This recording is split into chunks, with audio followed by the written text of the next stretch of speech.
बिस्मिल्लाहिर्रहमानिर्रहीम। अस्सलामुअलैकुम। आप देख रहे हैं K92 न्यूज और मैं हूं नाइला भट्टी। शामिल करते हैं आज की अहम खबरें।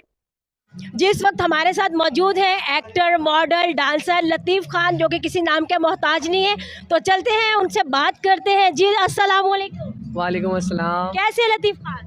मैं बहुत ठीक ठाक, आप बताएं। बस थोड़ा थका हुआ हूँ काफ़ी। अच्छा। और बताइए क्या चल रहा है? अभी आपने डांस किया, परफॉर्मेंस देखी आपकी outstanding Latif Khan. Thank you. बस अभी एक और बाकी है, वो आप लोग देखिएगा। एलईडी परफॉर्मेंस उसकी आप कवरेज करिएगा, बहुत ज़बरदस्त है। क्योंकि मैं यहाँ से नहीं, वो ऑस्ट्रेलिया से मेरे एक दोस्त ने मुझे गिफ्ट भेजा है, वो आप देखिएगा, जो मैं अभी करूँगा परफॉर्म। जी लतीफ़ खान, आप क्या कहते हैं, ऐसे इवेंट्स होने चाहिए और जो जितने भी न्यू आर्टिस्ट हैं उनको आना चाहिए आगे? बिल्कुल, ये गिफ्ट आर्ट प्रमोट हमारा जो है नदीम भाई और अपना वसीम शाह, ये लोग बहुत लगे हुए हैं कोशिश में कि अच्छे से अच्छा इवेंट कराएं। तो इन्होंने कोशिश करी, अभी 3 साल इवेंट कर चुके हैं। अभी लास्ट इन्होंने अभी यहाँ पर किए, अब 2023 आ रहा है इसके बाद।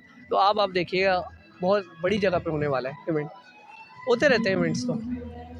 जी बहुत शुक्रिया लतीफ़ खान, बहुत शुक्रिया, आपने अपने इतने कीमती वक्त में से हमें छोटा सा टाइम दिया। हमारे लिए ये बहुत ऑनर्स की बात है कि आप हमारे साथ हैं और हमें आपने ज्वाइन किया। Thank you very much.